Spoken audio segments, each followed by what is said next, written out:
Welcome to the 66th installment of Tell Em Alejandro, your number one place for sports, cars, video games, fitness. If you're a man, you're here. Mr. Alejandro, tell him. What you about to tell him, Alejandro? I'm about to tell you about how the Pacers came to fight and are bringing it to the Miami Heat in the NBA Eastern Conference Finals. Tell him, Alejandro. First of all, as you can see from my swaggy bow tie, this is a Pacers zone. Now, I could really care less whether the Pacers are successful or not, but anybody that's trying to defeat the Miami Heat, I'm rooting for them too. Now, of course, I was loyal to my Brooklyn Nets. Y'all know I'm a New Yorker, but, you know, they weren't able to finish. It was what it was. But I'm hoping the Pacers could get the job done for Mr. Alejandro. Now, let's go into the series thus far. The Miami Heat versus the Indiana Pacers has kind of been a series that we've all been waiting for. I know I have. Ever since last year, they had a great 7-game series. I'm hoping for another one. And this time, I'm hoping the Pacers could win. So far, they've played 2 games. They split 1 game to 1. Let's start with game 1. The Pacers won game 1 at home in Indiana, 107-96. Now, what I noticed so far, all 5 starters for the Indiana Pacers played very good in the game. They all scored in double figures, and they even outmatched LeBron James and Dwyane Wade. I've been on the record of saying when Wade is healthy, which he looks pretty healthy so far, and LeBron is on and playing the way that we're accustomed to seeing him play, that this team is unbeatable. And somehow, the Pacers were able to overcome that in game 1. Wade and James combined for 52 points on 23 of 36 shooting, and still, the Pacers were able to steal that victory, and Ray Allen chipped in. In 30 minutes, he had 12 points, 5 rebounds, and 4 assists on 4 of 8 shooting, 2 of 6 from the three-point line, 2 for 2 from the free throw line, and still the Pacers held it down in game 1. That's what's up. And of course, Birdman. Birdman put in work. 18 minutes, 14 points, 4 rebounds with a steal and 2 blocks on 6 of 7 shooting, 2 for 2 from the free throw line. Birdman put in some work. Shout out to Birdman. I like Birdman, but I gotta root against him, man. I'm sorry. I can't root for no Miami Heat goon. No. But I did notice probably one of the reasons why they lost is because even though James and Wade were putting in work, the big 3 did not put in work. Chris Bosh, my man's Bizzle, did not put in no work. In 31 minutes played, only 9 points, 2 rebounds, 4 assists, 2 rebounds. Come on, son. That's soft. Get your boards up, B. On 4 of 12 shooting, 0 for 5 from the three-point line, 1 for 2 from the free throw line. I don't even know why he's taking 5 threes.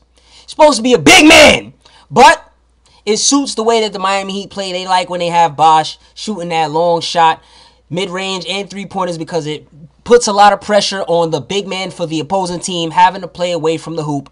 I'm not crazy about that. I want my big man in the paint getting physical. But Miami Heat like their big man playing like a finesse dude. That's just them. Anyway, game 2 came about, and we seen the mental stability from the back-to-back champion Miami Heat. They were able to fiend off the Indiana Pacers, and they won game 2, 87-83, a tightly contested game. I thought the Pacers were going to win this game the way that the game was playing out. All 5 Pacers starters again scored in double figures, but I did notice something. 2 players for the Pacers did not play well that did play good in game 1. All-star Paul George, my man's Pauly. He's supposed to be putting in work. I'm slightly disappointed in Pauly. First things first, in this game, game 2, 43 minutes played, only 14 points on 4 of 16 shooting. That's awful. Here's why I'm disappointed in Pauly. Last season, he ended the season great. He ended it on top of the world. If it wasn't for LeBron James, who knows? He probably would have helped his team win that series and probably would have went on and win the championship. I think they would have lost to the Spurs anyway last year. But it is what it is. And Pauly, I feel like this season, Pauly was supposed to develop his offensive game. Because defensively, he's a stud. And Pauly was supposed to take that next step. And big games like this, you need to take the game over, put your team on your back, and put in work. Put him in dirt. I don't feel like Pauly did that. So I feel like the rest of the series, like Pauly, you gotta come up to the challenge and like step up to the plate. Hit the home run. I've said it multiple times. Yo, Pauly, it's your time to shine. If not, LeBron James is gonna outshine you, son. And not that he doesn't outshine everyone, but Pauly, we're all watching, especially Mr. Alejandro, because I put you on a pedestal, and I'm starting to knock you down slowly. Step it up, Pauly. Step it up, son. Now, also, David West, who's the heart and soul of the Indiana Pacers, in my opinion. The veteran, the leader of the team, vocally especially. He didn't play well. 34 minutes played, 10 points. Not the most in the world, but what bothered me was his 5 of 16 shooting. David West, you got to step it up, but I do expect West to put in some work next time around. Now, before I did notice Luis Scola has not for the Indiana Pacers. He hasn't been playing very good this series. It seems to be having a problem with pick and roll defense. So Scola, get your weight up, B. Stop playing, man. Learn how to play some pick and roll D. Come on, son. Now let me give a shout out to my mans, Brooklyn's finest, Lance Stephenson. He had a game in game 2, a monster game, especially in quarter number 3. You know what Lance was doing, the crossovers, the Brooklyn crossover, doing his thing. He was making baskets. You know me, every time he was making a basket, I was like, Brooklyn. I was shouting out for Lance, rooting for him. He did his thing. 43 minutes played, 25.6 rebounds, 7 assists on 10 of 17 shooting. 2 for 4 from the 3-point line, 3 for 5 from the free throw line. Lance was putting in mad work, cross cats over, and setting up his teammates, making his teammates better. That is the true art of a good or a great player. Making your teammates better is always a good look. That's how I like to value a player.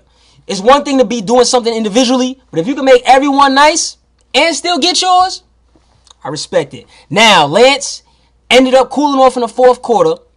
I want to give a special shout out to Norris Cole, point guard for the Miami Heat. I've been on record saying that he's average. Clearly he heard me and he said, word, I'm above average, son, because he started guarding Lance Stephenson and he kind of put the shackles on my man's Brooklyn's finest to slow him down and help the Miami Heat get the W. Norris Cole in 26 minutes played, 11 points, 2 assists, 1 steal on 3 of 4 shooting, 2 for 2 from the 3-point line, 3 for 4 from the free throw line. Shout out to Norris Cole. I see you bowling, man. Shout out to you. And I want to give a quick special shout out to Roy Hibbert because he was Houdiniing it up in the first round and the semifinals. Every now and then, I'm going to play a game, score no points, score no rebounds. But he stepped it up in game 1 and here in game 2 also. Double. 12 points, 13 rebounds, 1 steal, 1 block. This is significant because this is Roy Hibbert's first double-double since March 21st. That's been mad long. I don't even remember what. I was probably talking about the Knicks back then. The Knicks were still relevant March 21st. That's how long it's been since Roy Hibbert got a double-double. So shout out to my man Roy Hibbert. Now, for the rest of this series, I'm still sticking with my prediction. I predicted the Miami Heat would win in 6. And if the Pacers would compete and play like the Pacers that we expect to see, that it would go 7. So I'm picking the Heat. I don't know 6 or 7 yet. Probably 7. The Pacers are definitely bowling. The Pacers, what could they do to change this series around? I'll tell you what they could do.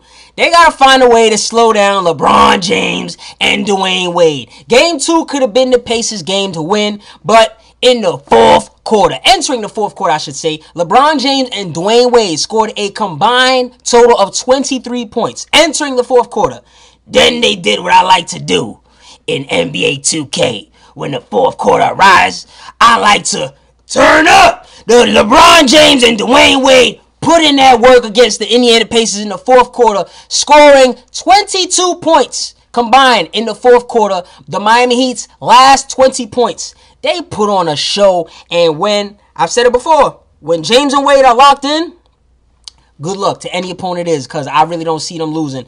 That's the best advice I could give the Pacers. Pauly, step your game up. Step your weight up, for real, B. You can't be slacking. You're a superstar now. You're getting paid a lot of money. And all eyes on you. It's time for you to step up offensively. When your team needs a basket late in the game, you're the one that's going to have to step up and start hitting these big-time shots and really put your name out there. Let cats know, this is my league, this is my team, this is my house. But I do show Pauly love, though, because he's guarding LeBron James. I know that could be very tiring. He's always guarding the top perimeter player for the other team. You know what I'm saying? So, as a team, collectively, as a unit, you guys have to find a way to try and slow down James and Wade, especially late in the game. But I know it can be easier said than done, so good luck. There you have it, folks. Mr. Alejandro's feedback on the first 2 games of the Eastern Conference Finals so far. How y'all think the Pacers looking? Will Dwyane Wade's knees hold up? Tell them in the comments. Tonight's Pacers colored bow tie is brought to you by Ralph Lauren. Gold and blue, Pacers, it's all on you. Tune in for more sports, cars, video games, fitness, and all that. Follow at Em Alejandro to hear my immediate reaction to live sports events. Or if you want to hear me cover a certain team or topic, tell them Outro music.